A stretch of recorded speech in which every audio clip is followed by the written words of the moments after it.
Como eu sei que vocês gostam de história de leitura de calhamaço por aqui, hoje eu quero apresentar o maior livro que eu já li na minha vida. E pasmem, não vamos falar de Brandon Sanderson nesse vídeo. Eu tenho aqui os Relatos das Guerras da Tempestade, o maior livro dele que eu tenho, eu acho que é Sacramentadora. Deve ter por volta de 1500, 1500 e poucas páginas. Mas esse livro que nós vamos conversar hoje ganha por pelo menos 300, que é Musashi, do Eiji Yoshikawa. Vocês podem olhar na minha mão aqui e falar, tá, você tá com dois livros na mão, tá? Mas não, na verdade é um livro só, dividido em 2 tomos. Tanto ele é um livro só, dividido em 2 tomos, que o segundo aqui começa já a partir da página 900. É realmente uma decisão editorial mesmo, para poupar coluna, tá? Porque pense no tamanho da coluna que é ter que aguentar um livro dessa idade aqui. Hoje você não encontra mais essa edição em 2 tomos, tá? Você vai encontrar para comprar uma edição em 3 tomos, mas é a mesma história, só foi dividida diferente. E eu acho interessante dessa edição nova porque ela é vendida num box fechado. Você não compra os livros separados, a não ser que você vá comprar em estante virtual, vá comprar de colecionador que vende separado. Mas comercialmente, né, em livraria, na Amazon, você sempre vai encontrar o box fechado. Você já vai ter a história inteira, porque é um livro só, você vai ter a história inteira na mão ali. Na época dessa edição aqui, eles vendiam separados. Então acontecia muito, inclusive aconteceu comigo, de você conseguir um livro só e não conseguir o outro. E aí você ficava sem a história completa na mão. Eu levei muito tempo, porque eu comprei esses livros aqui ali por volta de 2010, 2012, e foi exatamente na época que eles estavam trocando de edição. Então, eu consegui o segundo e não consegui o primeiro. E eu fiquei muito tempo para conseguir o primeiro, eu já estava com o segundo na mão, eu não queria comprar a edição em 3 tomos, porque eu já tinha começado, eu já tinha comprado esse tomo azul aqui, e queria o tomo amarelo, demorei muito para conseguir. E finalmente consegui, tanto que você vê que ele é um pouquinho mais surrado do que o livro azul. Mas eu acho mais interessante eles já venderem a história inteira, porque você já sai com a história inteira na mão, tá? É, Vou pedir uma licença nesse vídeo aqui, porque ele provavelmente vai ser tão grande quanto a obra, tá? Ele vai ser um vídeo um pouco mais longo que o normal que eu gravo aqui. E para eu não ficar maluco editando esse vídeo depois, eu vou fazer ele na íntegra, tá? Vai ser um bate-papo entre a gente. Então vocês vão me ouvir respirar, seres humanos respiram, né? Vocês vão me ouvir gaguejar às vezes, corrigir alguma coisinha. Em alguns momentos eu vou olhar aqui a minha cola, porque eu trouxe bastante informação histórica que eu quero compartilhar com vocês. Mas eu peço que vocês fiquem até o final do vídeo, tá? Foi um dos vídeos que eu mais me preparei para fazer. Então eu quero trazer uma informação bem bacana aqui do conceito histórico, de por que que esse livro é tão importante, tá? Eu só, antes disso, vou fazer a única edição que esse vídeo vai ter, que é essa aqui, ó. Pronto, agora eu fico um pouco mais à vontade, porque eu não ia ficar segurando aqui esses dois paralelepípedos na mão por 20 minutos que fosse, tá? E vamos lá. Musashi é uma ficção histórica, tá, gente? Não é uma novela histórica. Ele realmente retrata um personagem que existiu na história do Japão. É historicamente reconhecido como o maior samurai da história do Japão, o samurai mais famoso da história do Japão, né?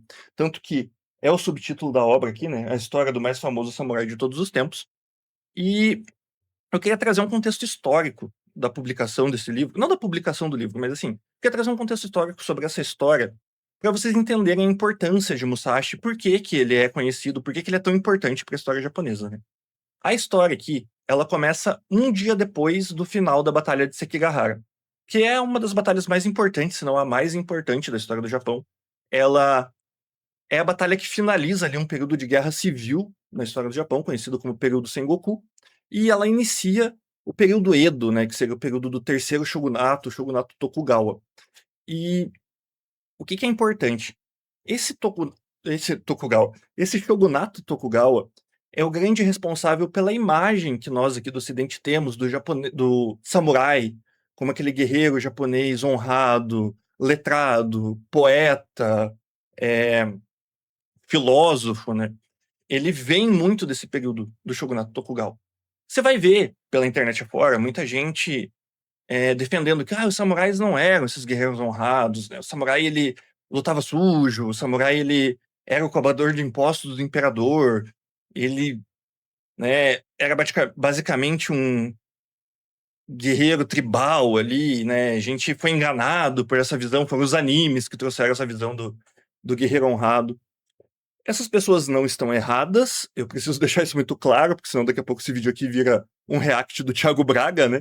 Então elas não estão erradas, mas elas também estão olhando para uma lente histórica, né? Quando a gente fala de história, tá falando aí de milênios, séculos, milênios de história.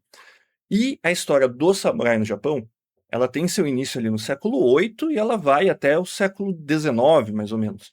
Então você tem aí mais de 1000 anos de história desse guerreiro japonês. E o período Tokugawa é quando se inicia essa visão do guerreiro honrado, do guerreiro filósofo, né? Por que que isso acontece? Vamos lá. Primeiro, um contexto histórico, tá? A gente não pode confundir, muita gente confunde a Batalha de Sekigahara, período Sengoku, com a Reforma Meiji, que é aquela reforma que a gente vai ver lá em O Último Samurai, do Tom Cruise.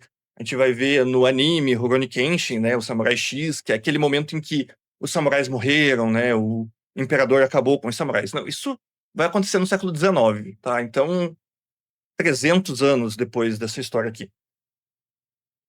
E também não é a instituição do shogunato, tá? Ele é o retorno do shogunato. É isso que acontece na Batalha de Sekigahara. O que que é o shogunato? É o momento do governo militar japonês. Isso durou quase 700 anos no Japão, tá?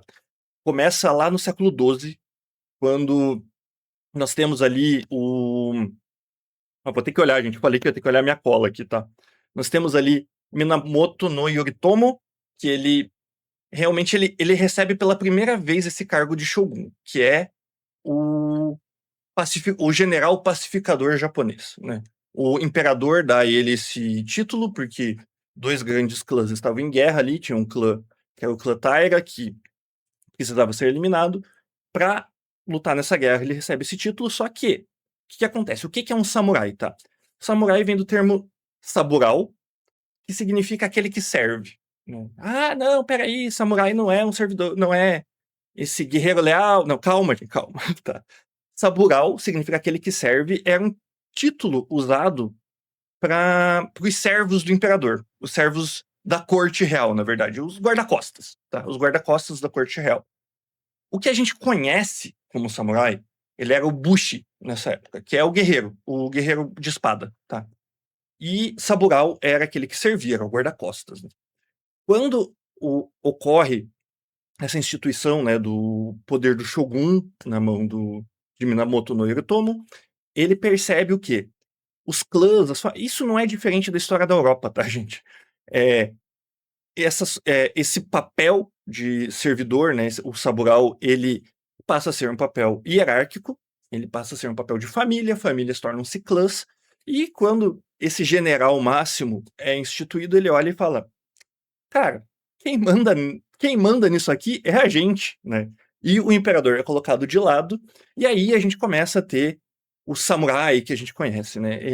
Que é o momento em que esses servidores eles tomam o poder.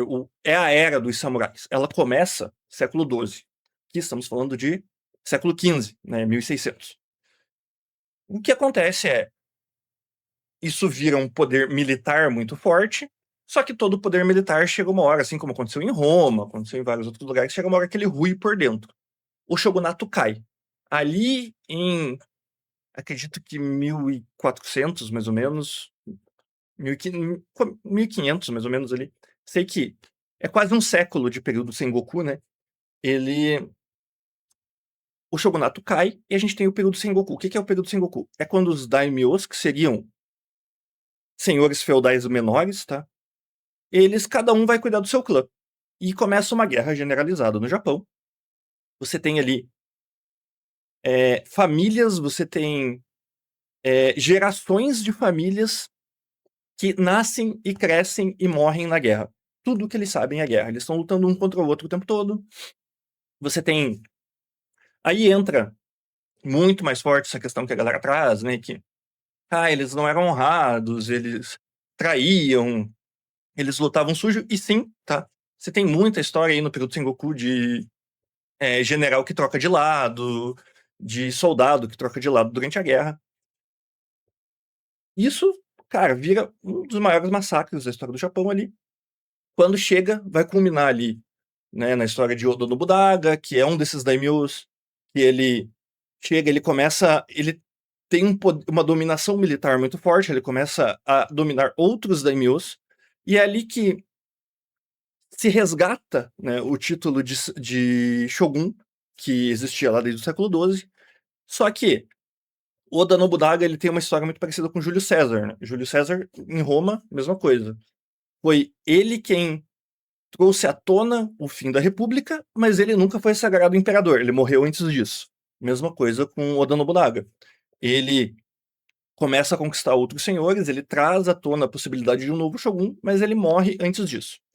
Depois dele vem, se eu não me engano, Hideyoshi Toyotomi, que seria o mais ou menos a história ali de Augusto, se eu não me engano, que é quem vem depois de Júlio César, e realmente é o primeiro imperador.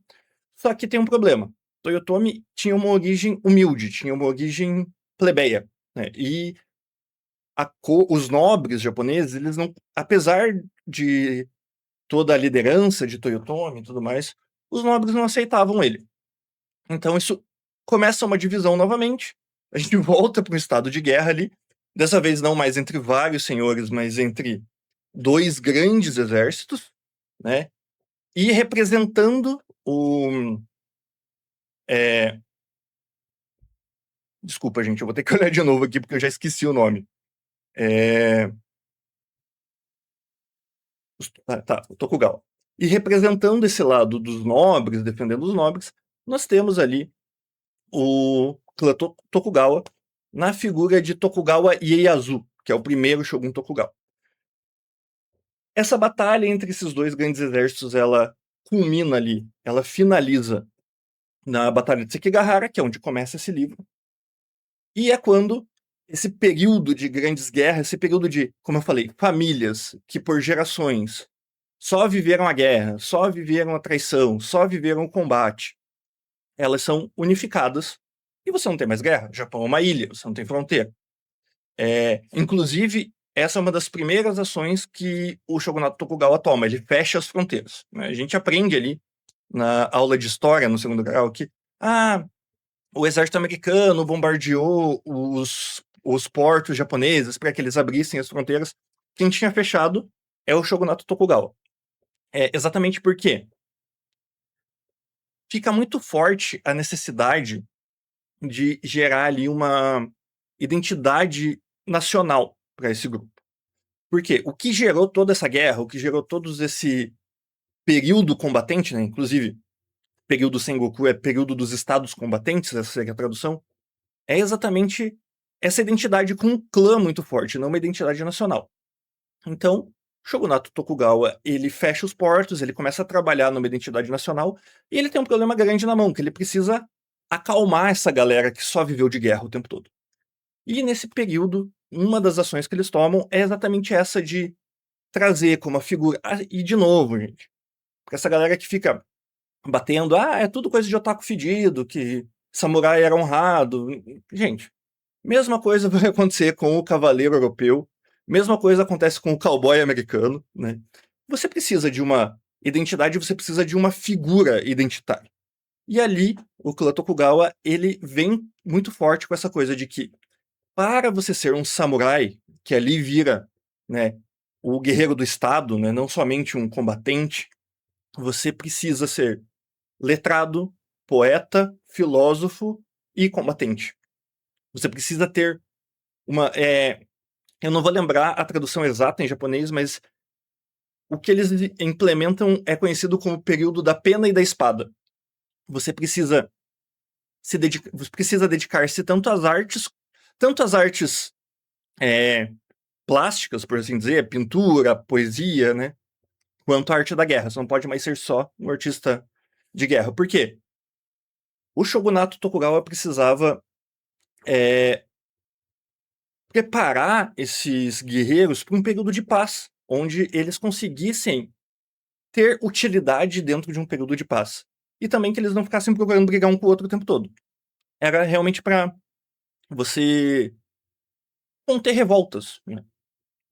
E aí vem essa figura do samurai honrado, samurai andarilho, né, que a gente tem, que vai ficar muito forte depois, lá no século XIX, aí sim, com a restauração Meiji, quando eles abrem as fronteiras de novo, o Ocidente chega no Japão, e a gente começa, né, a consumir a literatura japonesa, a gente começa a consumir a cultura japonesa, aí entra o contato de Ocidente com Oriente, a gente conhece samurai que depois vai ser até forjado ali a questão do Bushido, né? Que muita gente discute, é um termo forjado posteriormente, é forjado pelo Ocidente. Vai acontecer depois, tá? Realmente não existe nesse momento esse termo. Mas o que acontece aqui, tá? Batalha de Sekigahara inicia um novo período na história japonesa. Inicia uma nova era japonesa, né? Você tem ali toda uma troca de governo, toda uma troca de regime no país. E você precisa de um novo símbolo. Assim como aconteceu com William Wallace lá na Escócia, assim como aconteceu inclusive com Tiradentes aqui no Brasil, você precisa de um símbolo, uma pessoa símbolo. E aí vem a história de Musashi. Por quê? Musashi, ele personaliza toda essa jornada. Primeiro, tá? Ele é um personagem do início do regime Tokugawa. Então, ele tá ali desde o começo. Assim que eles precisam de um símbolo, eles têm esse símbolo. E depois, a jornada de vida dele simboliza exatamente essa jornada que o Shogunato Tokugawa tinha para o Japão. Ele é um personagem que ele começa como um garoto bruto, né, uma besta fera ali que, né, ninguém consegue controlar, ninguém consegue conter. Ele é visto como uma calamidade na própria cidade dele. Ele encontra um monge que vai acalmar ele. Nisso, ele torna-se um erudito, ele estuda a arte da espada, assim como ele estuda a arte das letras. Ele encontra um caminho, né, no caminho marcial, no caminho do aperfeiçoamento pessoal dentro da arte marcial. Ele trilha esse caminho até o momento que ele olha para trás e vê tudo que ele fez e fala, cara, isso não tem sentido na existência, né? Mesmo depois de ele ter domado essa fera que ele tinha, ele ainda vê que o caminho da guerra não tinha sentido. E ele termina a história dele dedicando-se à arte, dedicando-se ao cultivo da terra, né? Essa é a história de Musashi. E ele torna-se esse símbolo japonês, principalmente nesse período do Shogunato Tokugawa, exatamente para representar, né, essa figura que é o samurai idealizado que o Shogunato queria levantar. O que nos traz aqui, tá? Você tem aqui a história do Eiji Yoshikawa, você tem o mangá Vagabond, é um personagem muito retratado na cultura japonesa, né? Então, eu queria trazer essa visão histórica para pontuar de por que esse livro é tão importante. Pontuar por que aqui no Ocidente ele é tão consumido, né? E por quê? Se olhar assim, se você for olhar só do ponto de vista bélico, só do ponto de vista marcial, você pensa, cara, um país com uma história tão grande de guerreiros, né, de guerras, ele provavelmente teve outros grandes samurais, outros grandes guerreiros ali, só do ponto de vista da arte marcial. Por que Musashi é tão importante? Ele é importante porque ele é um símbolo de uma nova era. Ele é o símbolo da era Tokugawa. E nós do Ocidente conhecemos o Japão, que estava fechado, no período da decadência Tokugawa, no período da restauração Meiji. Então a gente tem acesso a todas essas artes, a toda essa. Eu ia falar caligrafia, mas não é caligrafia. Você tem acesso à biografia que esse período da história japonesa estava tentando levantar. E Musashi é um grande exemplo desse período, tá? Bom, feito isso, agora a gente vai para a história do livro, tá? Aqui a gente começa acompanhando a história de dois personagens, tá? Que é o Takezu e o Matahashi. Tá, cadê o Musashi? Calma, a gente vai chegar no Musashi. Eles são dois camponeses, dois garotos camponeses, têm ali seus 18 anos, que participaram da Batalha de Sekigahara, lutaram pelo lado perdedor, lutaram pelo clã Toyotomi, mas sobreviveram. Tá? Se eu não me engano, eu li esse livro há mais de 15 anos, gente, mas assim, se eu não me engano, eles sobrevivem por esconder-se embaixo de corpos dentro da batalha. E eles são, assim, eles são Zé Ninguém, tá? Eles são dois garotos mesmo, camponeses que foram levados pra guerra, não tem nem treinamento direito. Eles sobrevivem e eles precisam fugir. Por quê? O que acontece, tá? Troca de regime militar, troca de regime de governo. Nessa época, né, numa época tão brutal, você caça todos os dissidentes. Você não pode ter dissidente. Mesmo que você seja um garoto que foi levado é, quase que por obrigação para a batalha, não importa. Você lutou pelo lado perdedor, você tem que ir de arrasta, né? Então eles começam ali uma corrida pela vida. Eles vão encontrar duas mulheres que são saqueadoras de corpos, né? Elas vivem ali próximo de onde aconteceu a batalha e elas vivem de saquear corpos de samurais mortos. Eles vão ser acolhidos na casa delas. Ali, é, o Matahashi, essas duas mulheres são uma mãe e uma filha, uma mãe viúva e uma filha, né? O Matahashi ele acaba se envolvendo com essa mãe e ele foge com ela. E assim, exemplo parental 200%, né? A mãe vê o cara novão ali, consegue seduzir ele e ele cai na dela e pica a mula, deixa a filha pra trás, deixa a filha com o Takezo, né, pra trás. E o Matahashi, que estava noivo na cidade deles, que era a cidade de Miyamoto, ele simplesmente não se importa com a noiva que ele deixou pra trás. Ele se interessa pela viúva ali, eles se juntam e eles picam a mula. E, de repente, o Takezo e a jovem Akemi estão sozinhos, né? Eles são atacados ali por bandidos, ele precisa defender ela, mas ele defende ela realmente ali. É o primeiro momento que você vê como o Takezu luta, tá? Ele é um personagem extremamente brutal, no sentido de que ele não tem técnica, ele só vai pra cima e ele consegue defender a Akemi, eles conseguem fugir. Só que o Takezu, apesar de não ser ainda um personagem muito tão agarrado à sua honra, ele tem um pouco mais de honra que o Matahashi, né? Então ele decide que a partir do momento que eles conseguem escapar, ele vai é, até a cidade natal deles, que é a cidade de Miyamoto, para encontrar a Otsu, que era a noiva do Matahashi, e contar para ela, falar, olha, a verdade é essa, seu noivo não morreu, mas ele não vai voltar. Ele fugiu, vai viver outra vida, né? E ele toma para ele essa missão, tipo, se o Matahashi não quis, eu vou lá, vou fazer, eu vou dar essa notícia para ela. Então, ele e a Akemi vão em direção à cidade dele, eles precisam se separar em algum momento, porque o Takezo continua sendo perseguido, tá? Então é perigoso andar com ele. Ele chega na cidade dele. Quando ele chega lá, ele já enfrentou vários soldados do novo regime, ele matou vários soldados do novo regime, ele é uma pessoa extremamente procurada. E quando ele começa, ele vai atrás da Utsu, ele conta pra ela da decisão do Matahashi, ele vai até a casa da mãe do Matahashi contar a decisão dele. E a mãe dele fica insana. Ela fala: Não, meu filho é perfeito, ele não passou por isso, ele não tomou essa decisão. Você provavelmente matou ele e agora você veio aqui e tá pagando de santo. E ela começa a voltar à cidade contra ele. Olha, esse cara tá sendo procurado pelo exército, esse cara tá trazendo a guerra pra cá. E ele ainda tá falando mal do meu filho? É, Gente, esse cara aqui não é flor que se cheire. A única pessoa que fica ao lado dele é a Utsu, porque ela tem essa dívida com ele, né, dele ter trazido a verdade pra ela.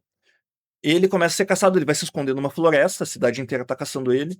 Ele, pra se defender, acaba piorando a situação, porque quanto mais ele se defende, mais brutal ele é enxergado pela cidade. Mas ninguém consegue pegar ele. Ele realmente é um cara bom de briga, nesse caso, né? Até que um momento tem um monge que consegue, tá? O monge consegue, não pela batalha, não pelo confronto direto, ele consegue fazer o Takezo se acalmar, e ele amarra o Takezo numa árvore na primeira oportunidade que ele tem, e ele fala, cara, você vai ficar aí e vai ficar conversando comigo, até você entender o quanto você tá errado na sua vida. E aí, ele começa a meio que humilhar o Takezo intelectualmente. Ele mostra que só a força bruta, só, só esse ímpeto que o Takezo tem não vai levar ele a lugar nenhum, né? O Takezo tenta fugir, não dá certo, a Utsu tenta ajudar ele, não dá certo. Até que ele, ele entende e ele abraça a filosofia desse monge. E o monge fala, olha... Aí, inclusive, ele acaba sendo capturado pelas pessoas que estavam atrás dele, o monge vai em defesa dele, só que ele fala assim, olha, você vai ficar sob minha custódia, mas você vai ficar trancado num castelo. até você entender, né. Então, ele depois já de todo esse tempo que ele já tinha, né, aprendido a conviver com esse monge, ele já estava mais calmo, o monge tranca ele num castelo, ele fica 3 anos trancado lá. Ele fica trancado numa sala repleta de livros, onde a única coisa que ele tem pra fazer é ler, e quando ele sai desse castelo, ali ele sai já como Miyamoto Musashi. Ele troca o nome dele, tá? Miyamoto por causa da cidade natal, Musashi porque ele vai entrar em peregrinação. Ele vai entrar numa peregrinação de autoconhecimento, numa peregrinação espiritual. Então a gente tem o fim do Takezo, a gente tem o fim desse personagem bruto, desse personagem impetuoso. Mas a gente ainda não tem o herói em formação. A gente tem a história Musashi iniciando aqui, ele inicia como? Ele inicia como um samurai mesmo, como um guerreiro, um artista marcial, que ele quer encontrar a maestria pela espada. E o que significa encontrar a maestria pela espada no século XVI no Japão? Século XVI, século XVII no Japão. Significa enfrentar as grandes escolas. Você precisa. A gente vê muito em filme, né? Do artista marcial que chega no dojo lá e propõe um duelo. É isso que ele precisa fazer. E com isso ele vai aprimorando a técnica dele. Até que chega um momento que ele, né? Ele acaba criando a sua própria técnica, que é a técnica das duas espadas, que é por isso que ele fica famoso, né? Porque o samurai naquela época ele carregava tanto por ritual quanto por lei duas espadas, que era a katana, que a gente conhece, que é a espada longa, e a wakizashi, que é a espada mais curta, para combates em locais com menos mobilidade e tudo mais, mas ele lutava com uma só de cada vez. E o Musashi, admirando o mundo, né, que ele já começa a ter essa visão mais prática, mais filosófica da vida, ele vê assim, cara, o tocador de tambor, ele usa duas baquetas. O pássaro para voar, ele usa duas asas, né? Ele começa a levar essas coisas em consideração e ele olha para para esgrima japonesa, né? Para o kendo japonês, e ele olha para isso e ele fala: gente, isso é muito ineficiente. A gente usar uma mão só para segurar. Aliás, a gente usa duas mãos para segurar uma arma só. Nós temos duas armas e duas mãos. O samurai ele deve lutar com duas armas. E ali ele inicia a sua própria escola de treinamento, que é o seu próprio estilo de luta, né? Que é a luta com duas espadas, uma longa e uma curta, que começa a trazer. Ele começa a trilhar, e é onde ele começa a trilhar essa. Começa a trilhar essa trilha é complicado, né, gente? Onde ele começa a seguir essa trilha em rumo à maestria da espada com o seu próprio estilo de luta. Aqui a gente tem a figura do Jotaro, que é o primeiro discípulo dele, que ele começa a treinar enquanto ele tá nesse caminho pela busca da maestria militar, né, da maestria marcial. Ele começa a treinar um menino chamado Jotaro, que é um menino igual ele era no passado, ele é um órfão, impetuoso, é, encrenqueiro pra caramba, e o Musashi pega ele pra treinar, só que assim, o treinamento do Musashi não é dos mais eficientes, tá? Ele não faz nada pelo menino, por assim dizer, ele só fala, vai me seguindo e vai aprendendo. E muitas vezes ele deixa o Jotaro pra trás, inclusive. Porque uma coisa que acontece é que ele é inocente, né? Ele acha que ele vai começar a entrar nos dojos, vai desafiar as pessoas, vai ganhar, vai virar as costas, vai embora e todo mundo vai aplaudir. Não é isso que acontece. Ele começa a ser perseguido. Muitos clãs que ele derrota passam a perseguir ele. E ele percebe que é perigoso andar com ele. Então ele começa a deixar o Jotaro para trás, porque tudo que ele vai fazer pode dar um problema gigantesco, né? Ele vai enfrentar uma escola, isso pode virar uma luta generalizada. Ele tem um moleque do lado dele, ele começa a negligenciar o Jotaro. E isso vai deixando ele magoado. Nesse meio tempo, temos a Utsu, que é a ex-noiva do Matahashi, né, que ajudou ele lá. O que acontece? Tanto a Utsu quanto o Musashi, eles são perdidamente apaixonados um pelo outro. Ela encontra nele essa pessoa que honrada, que trouxe a verdade para ela.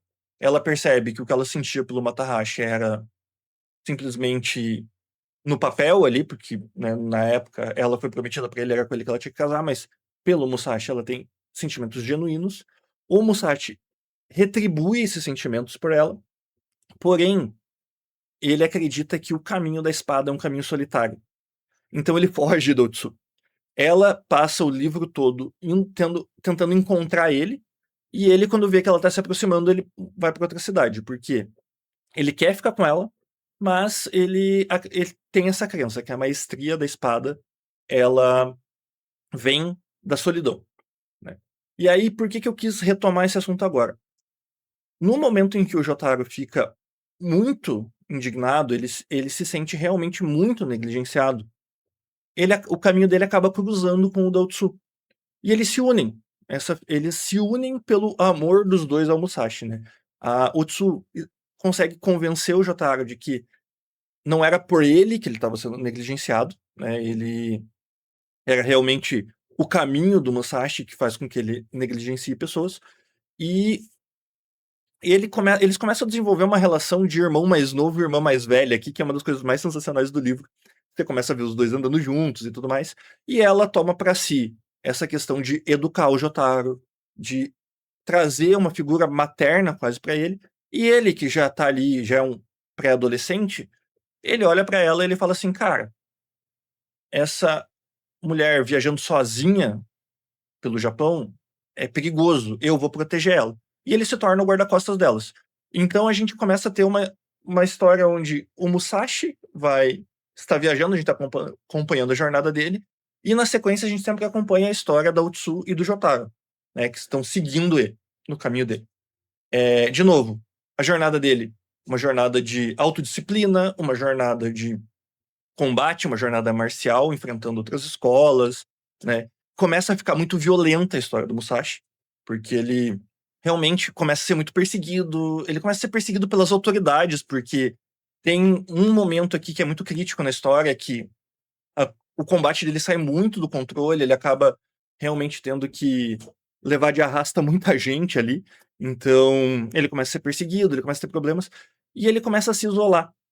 E ele decide que ele vai viver na pobreza, ele recebe, como ele começa a ficar muito famoso, ele começa a receber convites de senhores feudais para que ele os sirva, né, como seu soldado, como seu sabural, né, pessoal ali, e ele nega todos. Ele tem o acesso, ele tem a possibilidade de começar a sua própria fortuna ali servindo esses senhores, mas ele decide que não, o caminho dele é o caminho da peregrinação solitária, é o caminho da autodisciplina, é o caminho da. Ai, me fugiu a palavra. Mas enfim, é um caminho de pobreza, né? E a gente tem uma.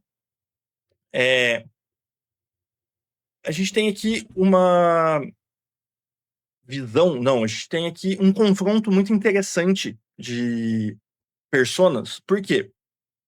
Lembram do Matahashi, que eu citei lá no começo, que ele fugiu com a viúva e tudo mais? Ele não é abandonado nesse momento da história. A gente continua acompanhando a jornada do Matahashi também.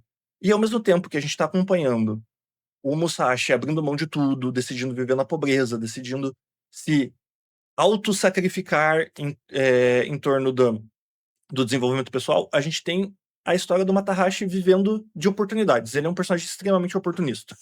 Ele vive de dar golpe nas pessoas, ele vive de fingir que ele é quem ele não é. E aqui entra na história o grande. Não é o grande antagonista, tá? Porque ele não é uma força antagônica, mas ele é o grande rival do Musashi, que vai ser, que é o Sasaki Kojiro. Por quê? A primeira vez que nós temos a menção ao nome dele é no momento em que o Matahashi encontra uma pessoa assassinada no meio durante durante o caminho no caminho dele. Ele encontra uma pessoa, ele, obviamente, vai saquear esse cadáver, né? E ele encontra ali um documento de reconhecimento de um grande artista marcial conhecido como Sasaki Kojiro. Ele entende que aquela pessoa que ele encontrou é o Sasaki Kojiro e ele pensa assim, bom, ele não vai sentir falta desse documento, né? E nessa época, o nome do Musashi estava em ascensão. O do Kojiro já era estabelecido. Ele era um grande samurai, ele era conhecido como um grande espadachim. E ele é uma outra face dessa história, que é um outro contraponto ao Musashi aqui, porque enquanto a gente tem o Matahashi como oportunista, a gente tem o Musashi como alguém que se sacrifica. A gente também tem o Musashi aqui como o Rock Balboa, né? Aquele guerreiro que treina sozinho, que passa muita dificuldade. E a gente tem o Sasaki Kojiro, que ele é o guerreiro nobre, o guerreiro que já tem a sua fortuna, que vive no luxo e é reconhecido por isso. Ele é de uma família reconhecida de espadachins. Então a gente começa a ter esses três vieses, mas nesse momento a gente só tem dois, tá? Porque o Matahashi, ele se passa, ele personifica a figura do Sasaki Kojiro até o momento que os dois se encontram, e aí é um dos momentos mais engraçados do livro, né? Mas essas são as nuances que a gente enfrenta. Então ele é realmente um livro muito filosófico. A gente olha para a jornada do Musashi por vários vieses, né? Tanto comparando ele com o Kojiro, comparando ele com o Matahashi, vendo o quanto ele abre mão dos sentimentos dele, ao mesmo tempo o quanto ele questiona as possibilidades que ele recebe, né? Os convites que ele recebe. E ali a gente vai seguindo a jornada dele até o momento em que, obviamente, ele vai precisar enfrentar. Nesse meio tempo, nós temos aqui a inserção do personagem Yori, que é um novo discípulo do Musashi, que ele já vem num período aqui, depois dele tentar assassinar ele, tentaram subornar ele, tentaram tanta coisa, que ele chega e ele fala assim, gente, realmente esse caminho da perfeição militar não tá me levando a lugar nenhum. E ele vai buscar a perfeição na terra. Ele torna-se um agricultor e ele vai viver ali num pequeno vilarejo, cuidando da terra e tudo mais. E ali, novamente, ele encontra, assim como foi a história dele com... Sempre me foge o nome desse personagem, desculpa, gente. Jotaro. Assim como é a história dele com o Jotaro, no começo, de um órfão que ele abraça pra si, mas, porém, num período mais marcial, mais bélico da vida dele, nesse período mais calmo da vida dele, ele abraça o jovem Yori. Então, você começa a ter aqui, você já teve o discípulo marcial dele, aqui a gente começa a ter a primeira visão do discípulo filosófico dele, né? Mas, ao mesmo tempo, tudo que ele já viveu leva ele a esse confronto final com o Sasaki Kojiro, que é o que a gente conhece, né? A gente é um confronto muito retratado, tem estátua lá no Japão, na ilha em que eles batalham, tem a estátua dos dois, que é o famoso combate que ele vai lutar contra o Kojiro com a sua espada longa, maior que uma katana, eu esqueci o nome da espada desse estilo de espada, e ele vai lutar com um remo, e ele acaba vencendo o Kojiro. Isso não é spoiler, tá? Porque a história do... isso é historiografia, tá? Ele vence o Kojiro com esse remo. Só que ao invés de ele sentir prazer, ele sentir que ele atingiu o ápice da vida dele, ele olha e ele fala, cara, Kojiro não era uma pessoa má. Kojiro simplesmente era um rival para ele. Era um rival no caminho da espada. E ele vê que ele precisou dar fim a essa pessoa só para atingir o ápice, não valeu a pena. Então ele já vinha questionando, como eu falei, né, ele já, por tudo que ele passou, todas as perseguições que ele passou, ele já vinha questionando essa o caminho que ele vinha trilhando, mas no momento em que ele derrota o Sasaki Kojiro, ele realmente olha para trás e fala, não valeu a pena. E esse é o momento em que, né, historicamente, nós teríamos ali o Musashi mais dedicado às artes, o Musashi mais dedicado à filosofia, à poesia, à escultura, né, que isso a gente conhece historicamente. Por que que eu falo que a gente conhece historicamente? Porque essa é uma das grandes características dessa história. Ela é a história do caminho da espada do Musashi, tá? É isso, tá? Ela é a história do samurai mais famoso de todos os tempos, como que Takezo torna-se Musashi. Essa é a história. E por ela ter essa proposta, isso é uma coisa que nós, ocidentais, sofremos com essa história, porque a gente está acostumado a ter uma história que ela fecha todos os arcos, né? Principalmente arcos amorosos, é um grande foco aqui que a gente tem por causa do nosso período iluminista, ou até mesmo do período ali da filosofia grega, né? A gente tem muito essa necessidade de ver todos os arcos fechados. A literatura oriental não. Eles são mais focados no caminho, né? Qual é a proposta do livro e qual é o caminho trilhado para chegar nessa proposta. Então, qual é o grande impacto que Musashi tem para a maioria dos leitores ocidentais. Ele finaliza a batalha dele com o Sasaki Kojiro, o livro acaba. Tá? Então nós não sabemos como termina. Ele, um pouco antes dele ir para a ilha, ele já percebe que provavelmente existe uma chance muito grande dele ir de arrasta nessa luta. Então ele resolve aceitar os sentimentos dele pela Utsu. Ele promete para ela que se ele voltar, ele vai voltar para viver com ela, ele vai deixar o caminho da espada, eles vão ter uma vida tranquila juntos, eles vão se dedicar, né, a essa vida que ele já vinha levando ali, vida mais voltada à terra, às artes, ele vai viver essa vida com ela. Ele promete isso para ela, nós temos o Jotaro e o Iori aguardando o retorno dele, para que eles realmente fiquem todos juntos, mas a gente não sabe como isso acontece, tá? Ele termina, ele vence o Sasaki Kojiro, ele senta num barquinho para sair da ilha, o livro acaba. Então, esse é o grande impacto que Musashi tem para a maioria dos leitores. Eu me senti um pouco incomodado quando eu li, mas isso foi há muito tempo atrás. Eu amadureci bastante na literatura, fui estudar literatura oriental e eu entendi, tá, que aqui a proposta nunca foi contar a história de vida de Miyamoto Musashi. Ela sempre foi sobre contar a trajetória dele, do momento em que ele deixa de ser Takezo ao momento em que ele decide abandonar o caminho da espada.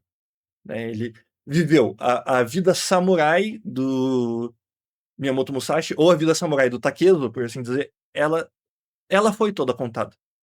Como que ele terminou a vida dele, se ele ficou com a Otsu ou não, se ele treinou ou não o Jotaro e o Yuri, isso é outra história. Não é a história do samurai Miyamoto Musashi, que é o que esse livro conta. Então, gente, é isso. Ficou um vídeo bastante longo e, como eu falei, não terá cortes, tá? Terá só o corte ali inicial e do momento que meu gato invadiu aqui, eu precisei sair da cadeira para tirar ele daqui. Eu espero que vocês tenham gostado, eu espero que vocês tenham apreciado, eu espero que as minhas respirações não tenham incomodado vocês, como, né, os gurus da internet falam, que você não pode respirar no vídeo, que incomoda. Mas esse vídeo aqui, eu queria que ele fosse mais um bate-papo mesmo, espero que vocês tenham se sentido trocando uma ideia comigo. É isso, agradeço imensamente todo mundo que ficou até o final do vídeo. Espero que vocês tenham gostado, espero que vocês se inscrevam aqui no canal e eu espero encontrá-los em conteúdos futuros. Valeu!